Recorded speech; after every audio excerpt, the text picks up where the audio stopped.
This video is sponsored by Walters Camera Repair. And if you have a camera in need of servicing or repair, make Walters your go-to shop for quality and fair pricing.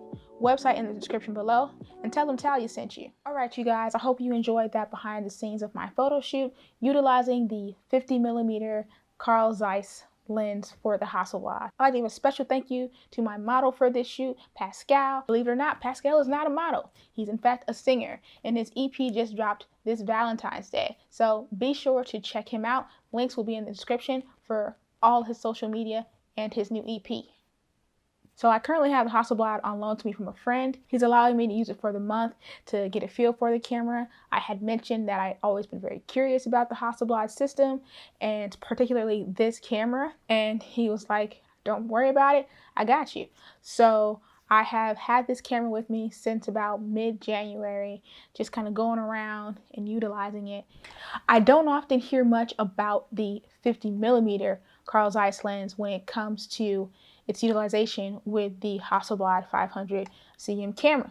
And I was curious as to why this was. He knew that I had been shooting more on the streets, and so he offered me the 50mm lens to accompany the Hasselblad. So I definitely walked around my neighborhood and took some photos with this lens. I also took a trip up to Lake Castaic with a friend of mine with this lens. Got some photos as well.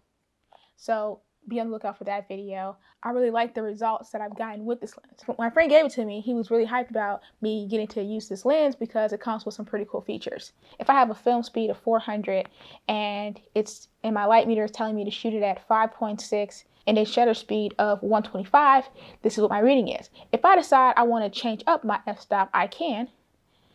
So if I rotate the ring, as you'll see, the shutter also changed with it. And this is just to make it faster for the photographer to change their f-stop and have the correct exposure for the shot.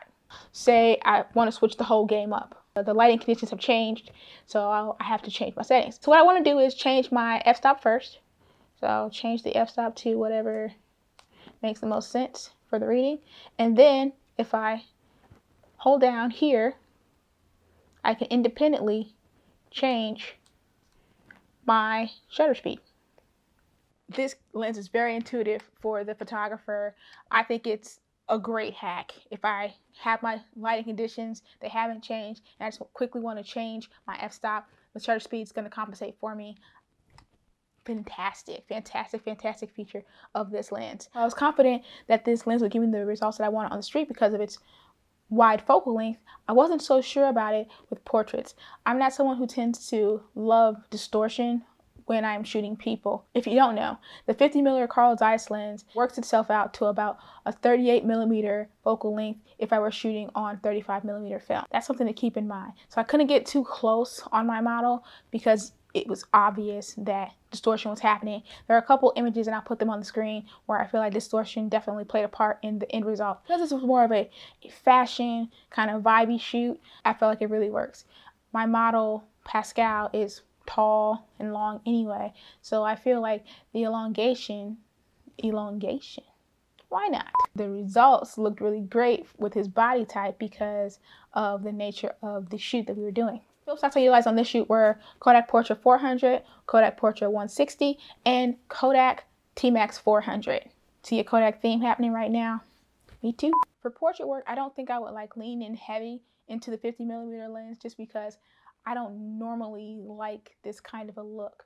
I think that it definitely has its places sometimes. Like there are some photographers who really thrive with shooting wide focal lengths for portraits, and they make it their own, they make it unique. But for where my preferences are, I don't love the finished look of it, so I probably wouldn't lean into utilizing this lens for portraits. My friend recently dropped off the popular 80mm f2.8 Carl Zeiss lens, and I am very much looking forward to walking around and capturing portraits of people, as I have until the end of the month to explore this lens. 80mm f2.8 lens.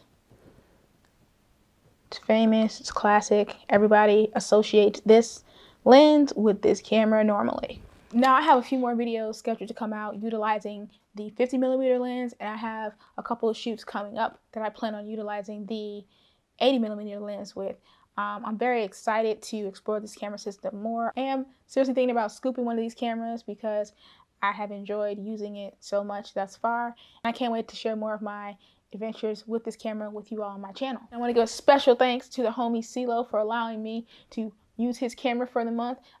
Love it, man. Been loving this camera. Thank you so much. Really appreciate it. I'll link him down below so you guys can check out his Instagram as well. All right, you guys. If you haven't done so yet, please hit that like button for me. It helps me out a lot here on YouTube. Subscribe to the channel because I would love to have you. Oh, and make sure to hit the notification button so that you know when my latest videos drop. And I will see you in the next one. Peace.